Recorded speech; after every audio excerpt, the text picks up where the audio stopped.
Welcome to Malleswari diaries. మా పాప తీసుకొచ్చిన చీరని ఇలాగా అమ్మవారికి కట్టారండి. అలంకరిస్తే చాలా అందంగా ఉంది. సరే మీరు కూడా చూస్తారండి. మంగళవారం ఉదయమే కట్టారనమాట పూజారి గారు.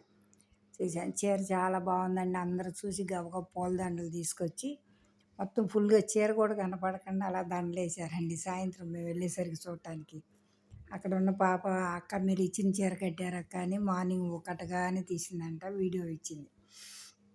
సరే మీరు కూడా చూస్తారని తర్వాత ఇక అందరూ అలాగా పూలమాలలు తీసుకొస్తే చీర కూడా కనిపించట్లా, చక్కగా అలంకరణ చేశారండి.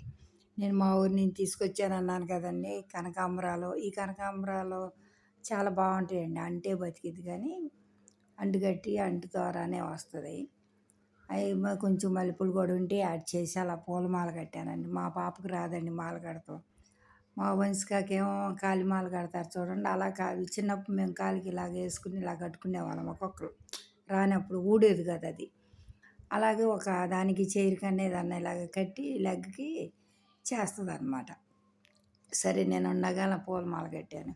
ఈరోజు మా పాప ఏదైనా స్వీట్ చెయ్యమ్మా, వంశిక అవి తినమంటే మామూలుగా ఈ బాదం పప్పు ఇలాంటి నువ్వులు తినమన్నా సరే చేయమంటే వేరుశనగ పప్పులు వేయిస్తున్నానండి. వేయించి ఆ తర్వాత అవి పక్కన పెట్టుకుని సిమ్లో వేయించుకుంటే బాగుంటాయండి. వేయించి పక్కన పెట్టేసేసి బేసిన్లో పోసి అవి చల్లారే వరకు ఈలోగా నువ్వులు కొంచెం బాదం పప్పు సిమ్లో పెట్టి అవి కూడా వేయించాను అనమాట. వేరుశనగ గుళ్ళు సిమ్లో పెట్టి వేయిస్తేనండి చాలా బాగుంటుంది. పాకం కూడా హైలో పెడితే కొంచెం మాడినట్టు అవుతుంది, కలర్ కూడా డిఫరెన్స్గా ఉంటుంది.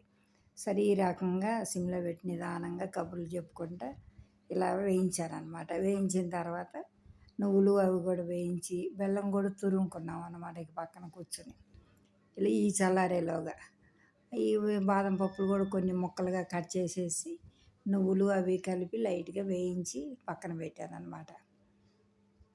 అది ఈ రకంగా చిన్నప్పుడు ఏంటో మా అమ్మ వాళ్ళు చేస్తుంటే అనుకునేదాన్ని, ఏంటి చాలాసేపు పనులు ఎందుకు ఇలాంటివన్నీ చేసుకుంటున్నారని.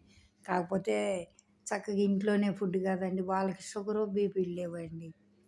ఇప్పుడు ఇక అందరికీ వస్తున్నాయి కానీ నాన్నకి బీపీ షుగర్ కానీ ఏమీ లేదు ప్రస్తుతానికి.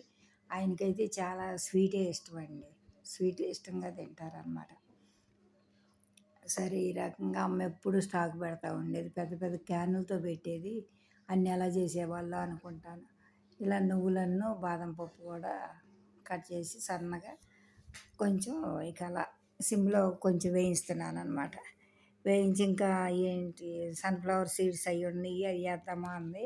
సరే మా అమ్మాయి అంది, ఎందుకు సన్ఫ్లవర్ సీడ్స్ అవి తను తింటే కళ్ళు తిరుగుతాయి అంటండి. తనకి ఎందుకు వచ్చిందిలే అమ్మ, వదిలే ఆ ప్రయోగాలు అని చెప్పి ఇక వేరుశనగ గుళ్ళు అవి పట్టు తీస్తున్నాను అనమాట. పట్టు తీసి చెరిగేసేసి తర్వాత ఈ చల్లారినాక బెల్లం కూడా మిక్సీలో వేసేసి పాకం పట్టకుండా ఇది కూడా పౌడర్ లాగా చేసాం. పప్పులాగా ఉంటే బాదం పప్పు అయితే తగిలితే తిన్నదని చెప్పి బెల్లం అది కొట్టమంటే మా వర్ణిక బెల్లం కొట్టింది.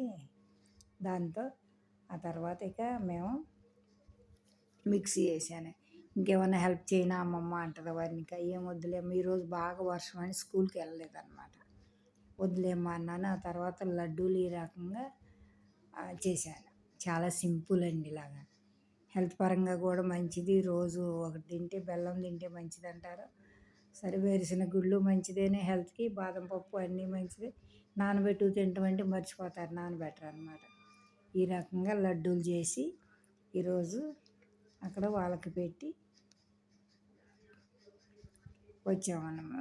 మా ఇంటికి వచ్చారండి. రేపు శుక్రవారంగా ఇంట్లో దీపం పెట్టుకుందాంలే అని చెప్పి ఇక్కడికి వచ్చాను. అక్కడ ఉన్న మా పాప చేస్తుంది అనుకోండి, అక్కడ కూర్చోవచ్చు. సర్లే ఇక 2-3 రోజులు అయిందని చెప్పి ఇక్కడికి వచ్చాను అనమాట.